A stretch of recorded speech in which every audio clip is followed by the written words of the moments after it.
बुलाओ बुलाओ अपने भाइयों को यहाँ।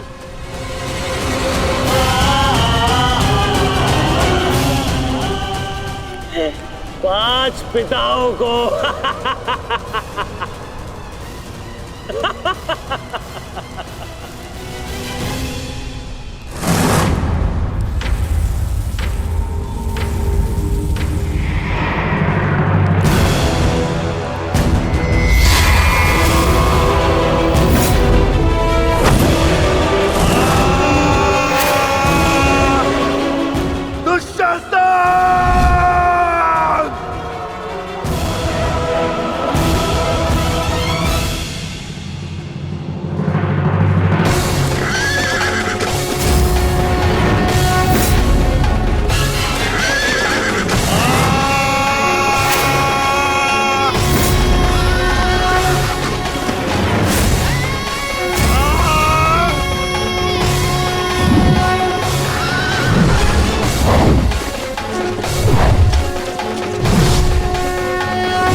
क्या कहा था तुमने? आज फिर से पांचाली का वस्त्रण करेगा? मैं आज और इसी क्षण तुम्हारे प्राण हर लूंगा घृणित दुशासन।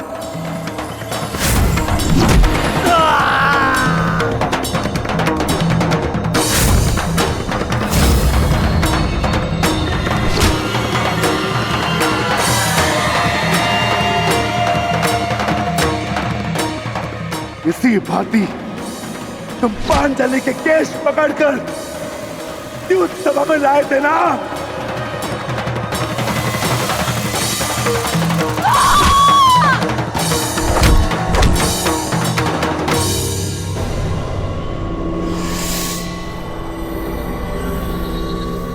बुला दुशासन, बुला बुला अपने उस ज्येष्ठ भ्राता को जिसके कारण आज तेरी यह दशा हुई है। बुला अपने 98 भाइयों को जो तेरे कारण और तेरे ज्येष्ठ के कारण धरती और नरक के मार्ग में फंसे हैं। बुला दुशासन, बुला आज तो तू बुला तुझको।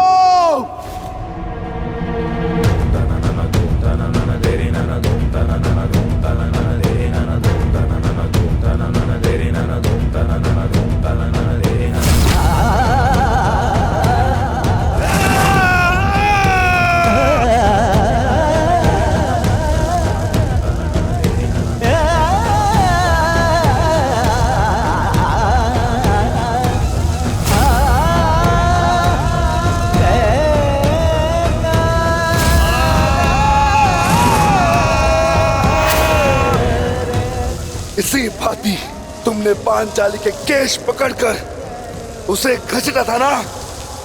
चल दुशासन।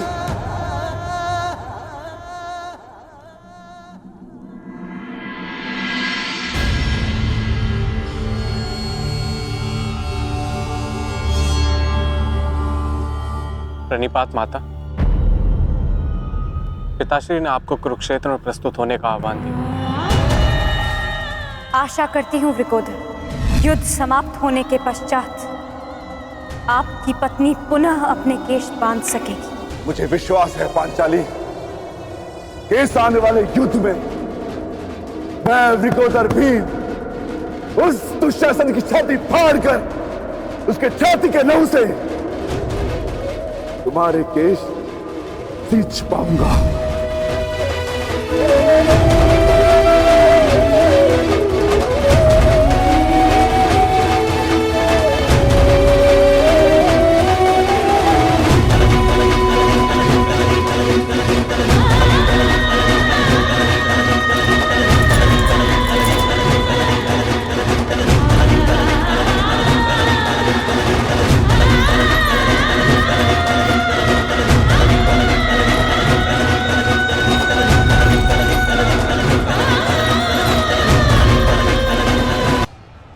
भ्राता भीम की पुकार का अर्थ तो समझ रहे हो ना दुर्योधन।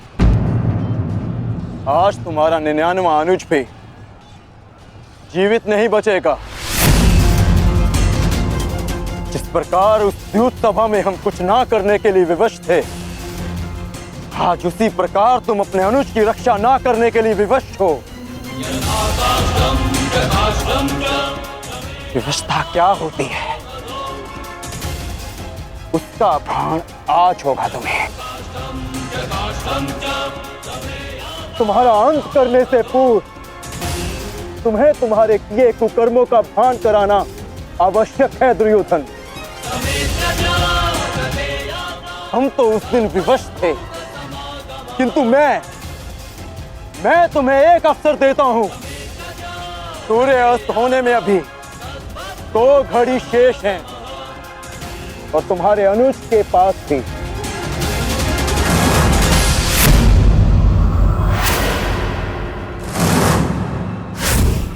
जाओ, बचा सकते हो तो बचा लो अपने अनुज को।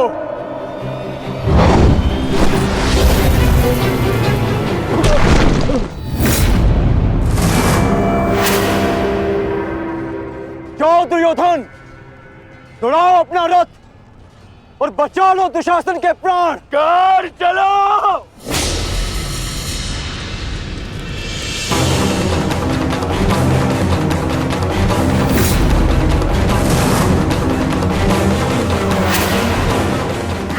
ध्यान रखना कर, आज किसी के रथ का वेग भ्राता भीम के प्रहार से अधिक शक्तिशाली नहीं होगा।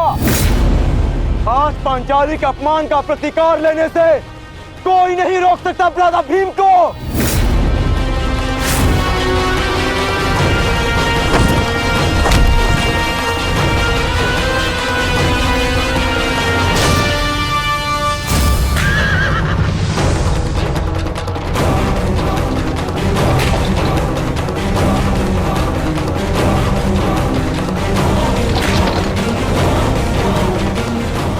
शीघ्रता करो मित्र।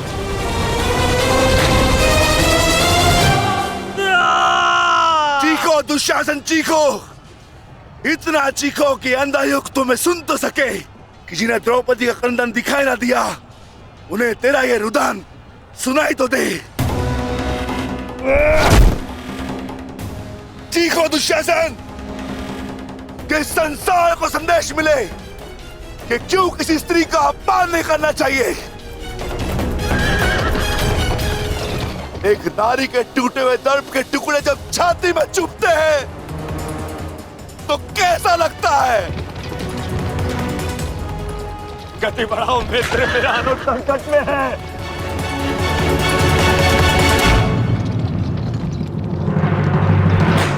इस बाएं हाथ से तुमने द्रौपदी के केश पकड़े थे ना, स्मरण है ना नीच।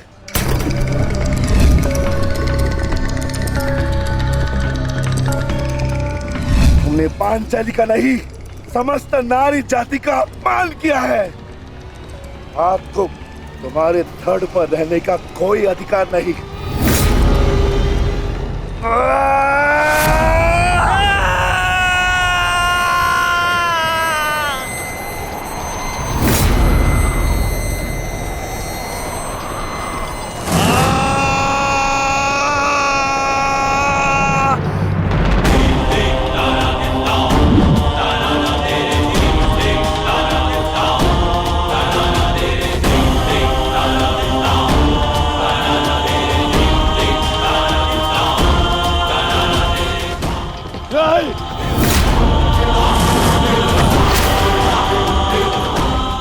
इसी दाएं हाथ से तुमने द्रौपदी का चीर पकड़कर खींचा था ना?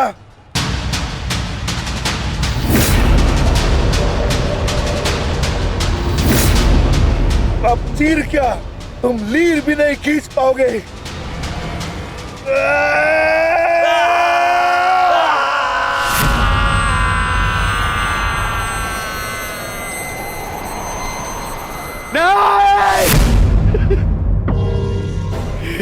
बस करो संजय, बस करो, मुझे कुछ और नहीं सुनना। दुशासन!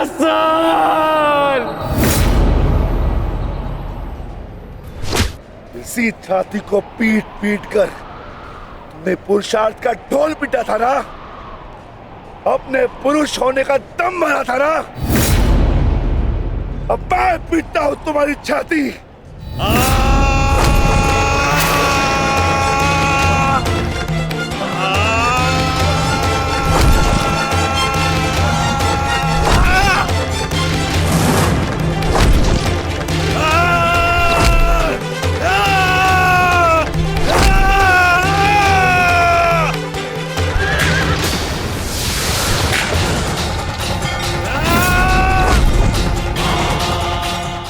दुशासन, तुमने क्या कहा था पांचाली को? बोल, तुमने क्या कहा था पांचाली को? वैश्या! बोल दुशासन, फिर से बोल।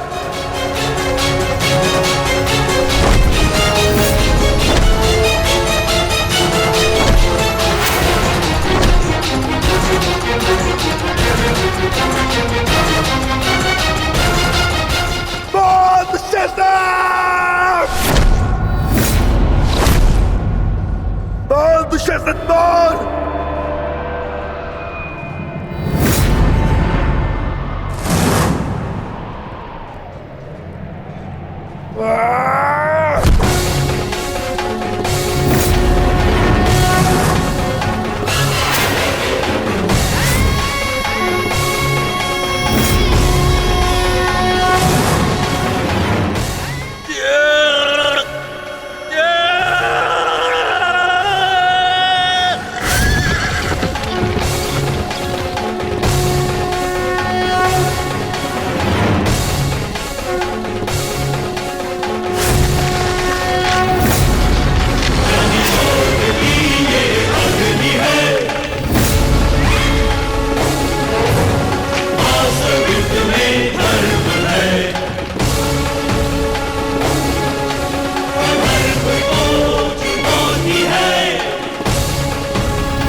पुत्र था, मैं देव पुत्र था। तुमने मुझे क्या बना दिया दुशासन?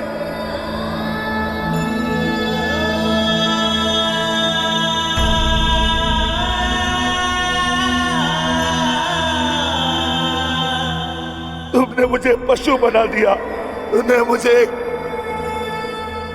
एक राक्षस बना दिया।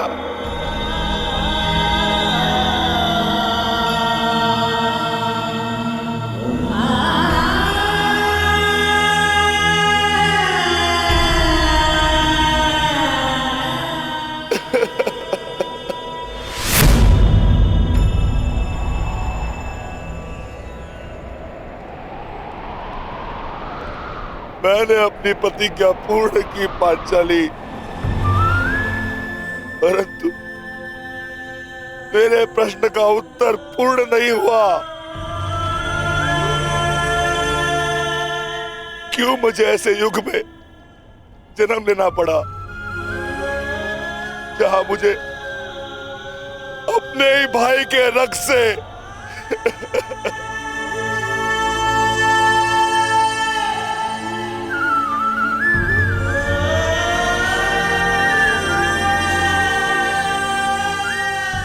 ऐसा क्यों हुआ पांचाली? ऐसा क्यों हुआ?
देख रहे हो युवराज दुर्योधन,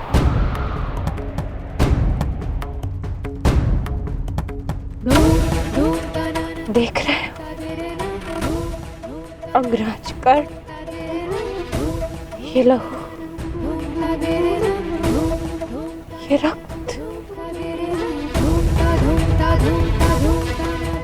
ये 5 गांव ना देने का मूल्य नहीं।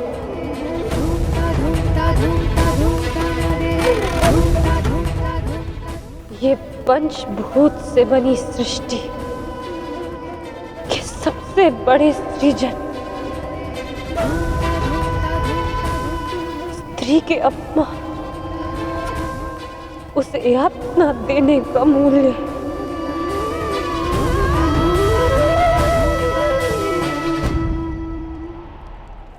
एक स्त्री, एक माता, एक पत्नी का जब जब अपमान होगा,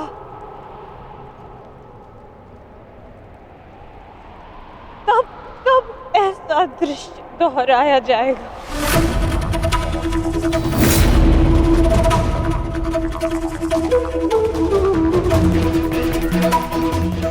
तब तब ऐसा दृश्य दोहराया जाएगा दुर्योधन।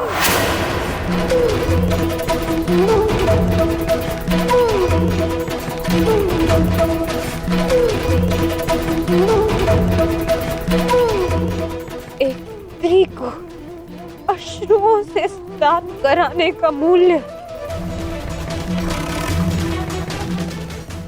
रक्त स्नान से चुकाया जाएगा। आज मेरी पीड़ा कम नहीं हुई है, और बढ़ गई है।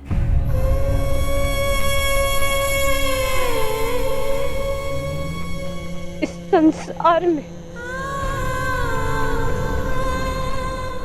किसी को भी द्रौपदी जैसा भाग्य ना मिले जिसे अपने ही कुल के सामने, अपने ही कुल के पुरुषों के हाथों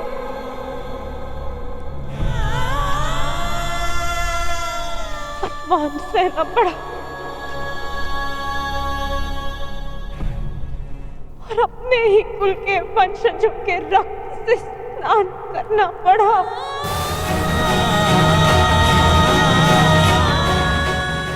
हे ईश्वर, इस संसार में किसी को भी द्रौपदी बनाकर जन्म मत देना।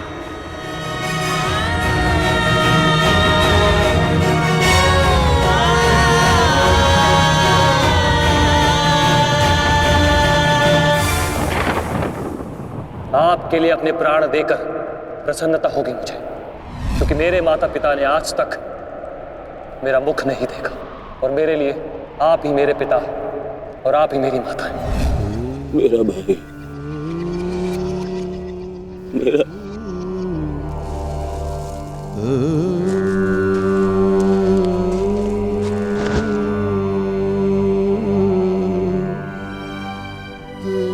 दुशासन,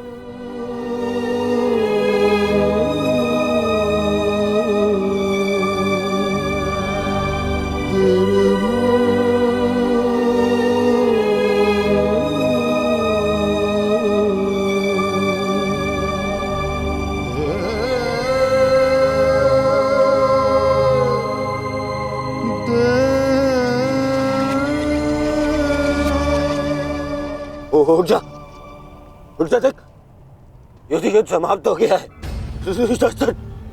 तेरी बुझाएं, तेरी बुझाओं के बल के सहारे ही तो मुझे संसार पर राज्य करना था।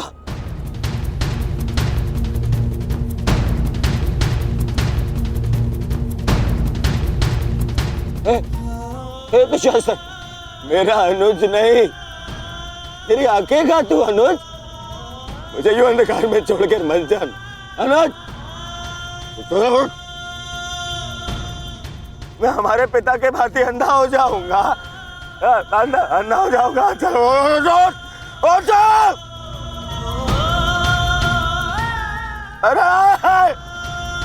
अरे इसकी बुझाएं क्या है? अरे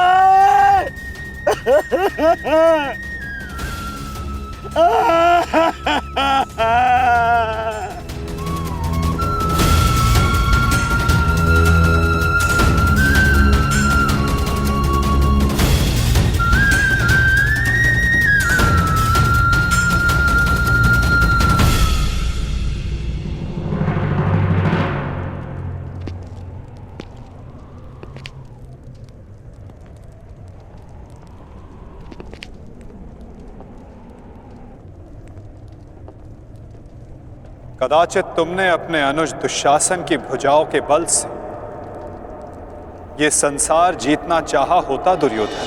नारायणं नमस्कृत्य नरं चैव तो आज सारा संसार तुम्हारा दास होता, किंतु नहीं, तुमने इसकी भुजाओं के बल से एक स्त्री का वस्त्र हरण करना चाहा दुर्योधन। कदाचित तुमने इसकी दुर्जयता के बल से तीनों लोकों पर शासन करना चाहा होता दुर्योधन, तो आज तुम्हें वो भी मिल जाता। परंतु नहीं, तुमने ऐसा नहीं किया दुर्योधन। तुमने अपने अनुज दुशासन के मन में कुटिलता और कुचक्र का षड्यंत्र रच दिया। कदाचित तुमने अपने नेत्रों को उचित मार्ग दिखाया होता दुर्योधन, परंतु तुमने अपनी उन आंखों से महाविनाश का स्वप्न देखा।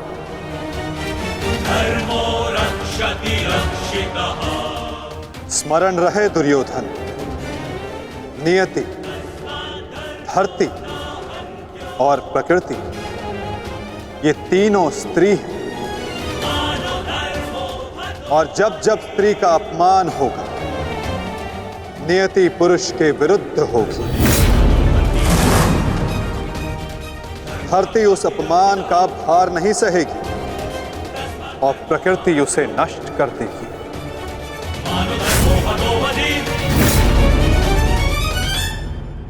क्यों खेला तुमने जुआ दुर्योधन?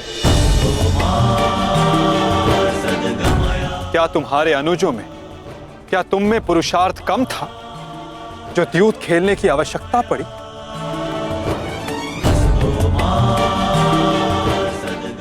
इसी द्यूत के कारण एक स्त्री पहले अपने ही अश्रों में नहाती है और अब अपनों के ही रक्त से।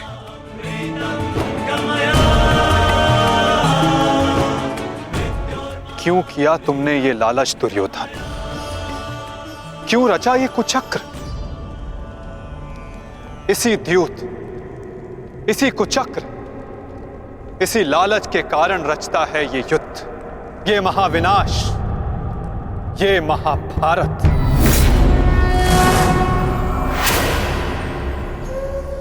क्यों आज एक भ्राता को अपने ही अनुज के रक्त को पीना पड़ा और दूसरा आज स्वयं के रक्त में लथपथ है? स्मरण रहे, जो हाथ स्त्री की लाज, उसके मान के रक्षण के लिए, यदि वो हाथ स्त्री की लाज उतारने का दुस्साहस करेंगे, उसका मान भंग करने का दुस्साहस करेंगे, तो उन हाथों को धड़ से अलग कर दिया जाएगा।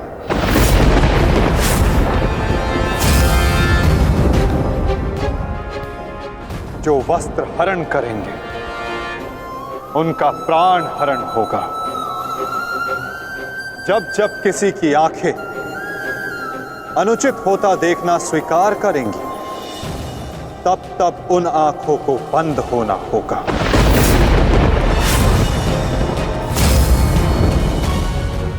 यही नियति है, यही प्रारब्ध है और यही है इस महाभारत का कारण और निवारण।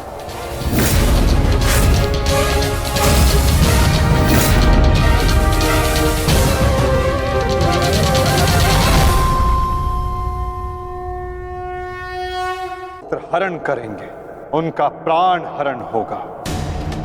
जब जब किसी की आंखें अनुचित होता देखना स्वीकार करेंगी, तब तब उन आंखों को बंद होना होगा।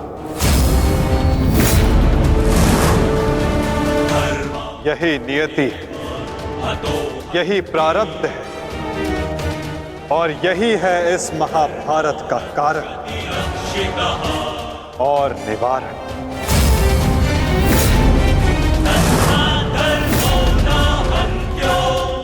अधर्म की ओर धर्म के बढ़ते बाणों को रोकने का प्रयास करने वालों को बाणों की शैया पर विश्राम करना होगा।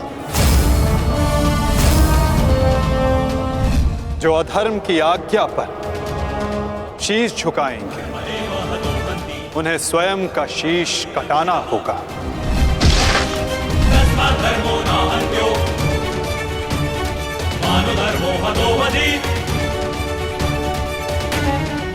अधर्म को ना किसी का कवच बचा सकता है, ना ही किसी के बाण। ऐसा कोई रथ नहीं जिस पर अधर्म चढ़कर अपने लक्ष्य तक पहुंच सके। ग्रास लेगी ये धरा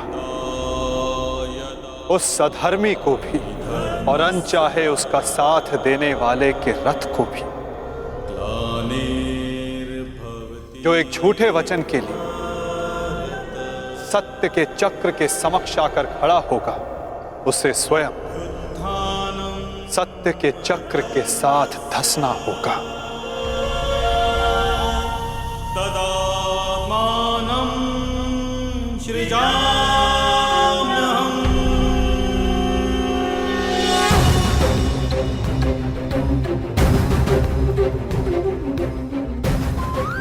ये तुम्हारे अपमान का नहीं, समस्त स्त्री जाति के अपमान का प्रतिकार है पांचाली।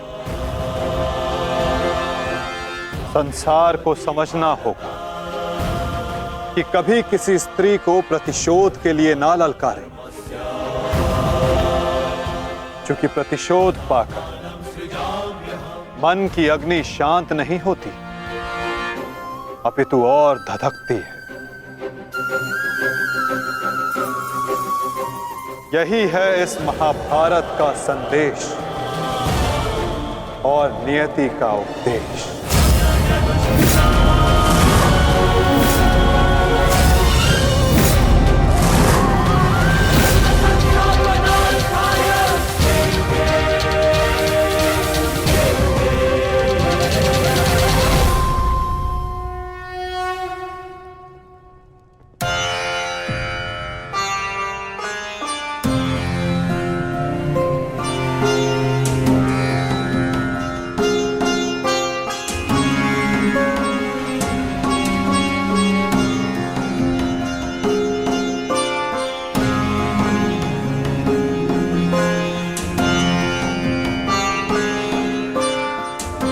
अपने आप को संभालो मित्र, एक योद्धा को रोकर विदा नहीं करते।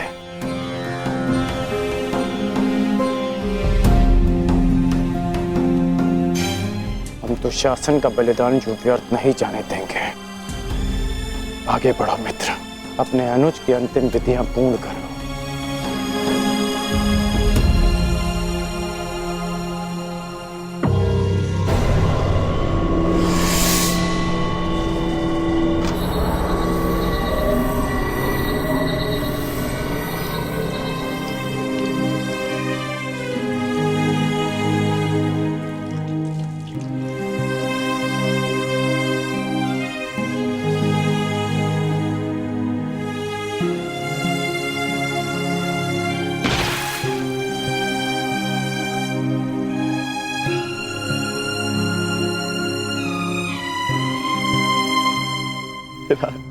अच्छा, प्रेहि प्रेहि पतिभिः पूर्वैर्भिर्यत्रा न पूर्वे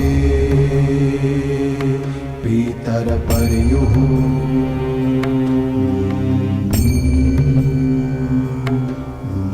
भूभराजना स्वधया वरुणं च दिवम्। पुत्र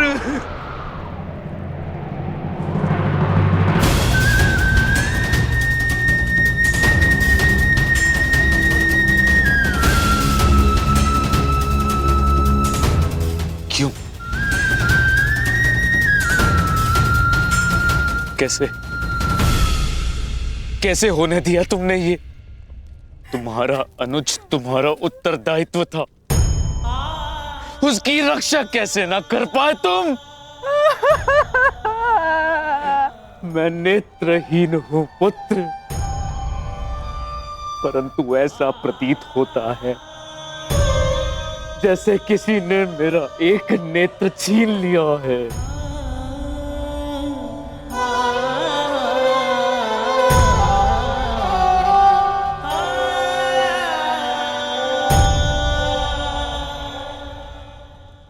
कहते हैं सर्वनाश उत्पन्न होने पर जो उसे आधा बचा ले पुत्र, वो ज्ञानी होता है पुत्र। मैं अपने 99 पुत्रों को तो खो चुकी हूँ, परंतु मैं अपना अंतिम पुत्र नहीं खोना चाहती, नहीं खोना चाहती।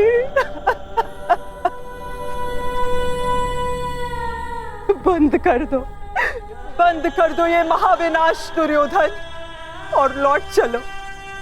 किसी को तो रहने दो जो हमारा पिंड दान कर सके।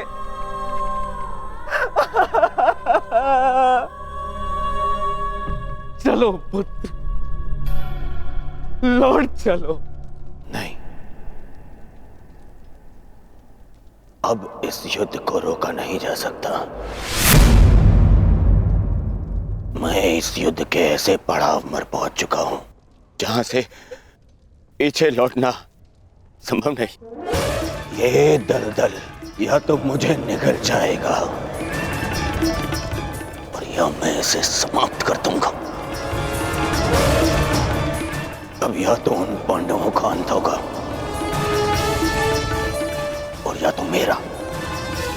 नहीं। उससे पूर्व कदाचित ये युद्ध नहीं रुक सकता।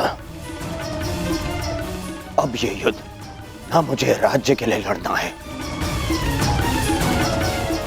और ना ही सम्राट बनने के लिए। ये युद्ध करना है प्रतिकार के लिए। जिन पांडवों ने मेरे 99 भ्राताओं का वध किया, उनके वंश का समूल नाश करूंगा मैं।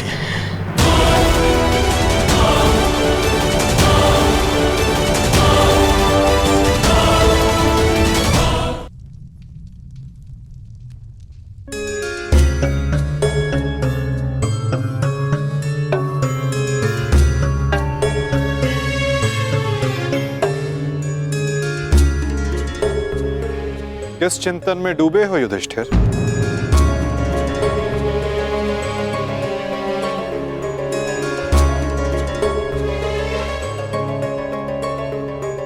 प्रणिपात वासुदेव।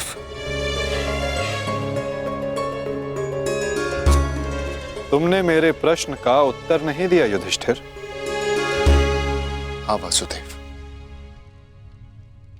मेरा मन अशांत है। बुद्धि पर जैसे भ्रम की धूल सी जमी है। समझ में नहीं आ रहा है वासुदेव कि इस महायुद्ध से हमें क्या प्राप्त होगा। आश्चर्य, धर्मराज के मन में ऐसा असमंजस। वासुदेव, मैं आपसे निवेदन करता हूं कि मुझे धर्मराज कह के मत पुकारिए। इस धर्म युद्ध में बिखरे अधर्म की छींटें मुझ पर भी पड़ी हैं। मैं धर्मराज कहलाने योग्य नहीं हूं वासुदेव। युद्ध में शरीर और सेना के बल से अधिक महत्वपूर्ण आत्मबल होता है युधिष्ठिर।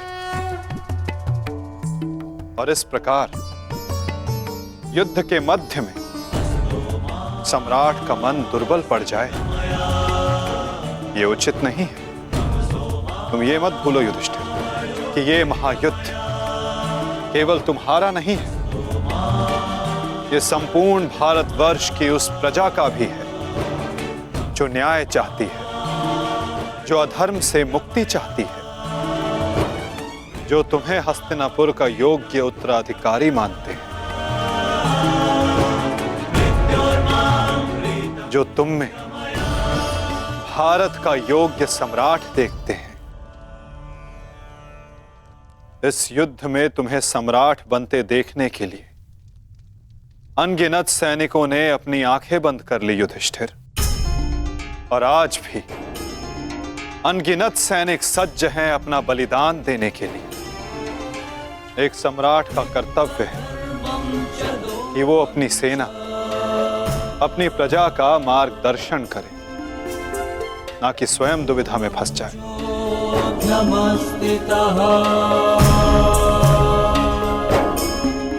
किंतु प्रश्न ये है कि सम्राट के मन में ये प्रश्न आया क्यों? कहीं सम्राट को ऐसा तो नहीं लगता कि उनके प्रिय अनुज महायोद्धा अर्जुन पूरे मनोयोग के साथ भाग नहीं ले रहे? कदाचित इसीलिए अंगराज अब तक युद्ध क्षेत्र में है। अंगराज का वध केवल अर्जुन के हाथों संभव है। यदि युद्ध भूमि में अर्जुन अंगराज का वध कर देते हैं तो अवश्य ये संभव है युधिष्ठिर।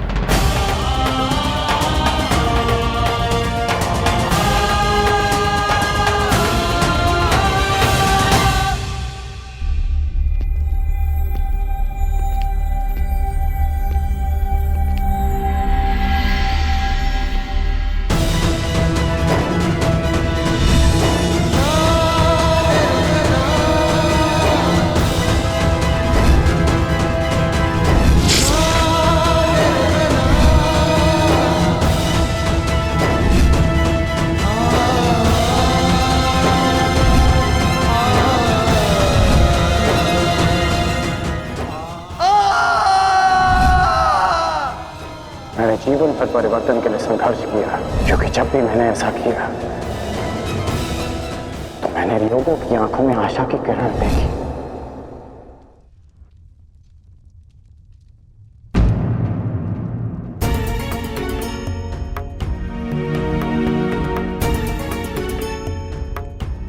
जिस परिवर्तन के लिए तुम लड़ रहे हो उसके लिए सबसे पूर्व तुम्हें सशक्त होना होगा कर्ण। कुछ समझ नहीं पा रहा हूं वृषाली। लगभग अपने सारे प्रिय खो चुका हूं। हमारी अगली पीढ़ी जिसके लिए मैंने परिवर्तन का स्वप्न देखा था वो तो बची ही नहीं। फिर इस परिवर्तन का क्या लाभ?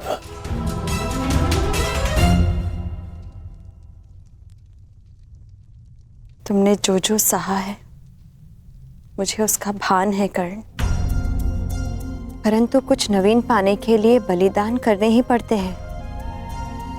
युद्ध में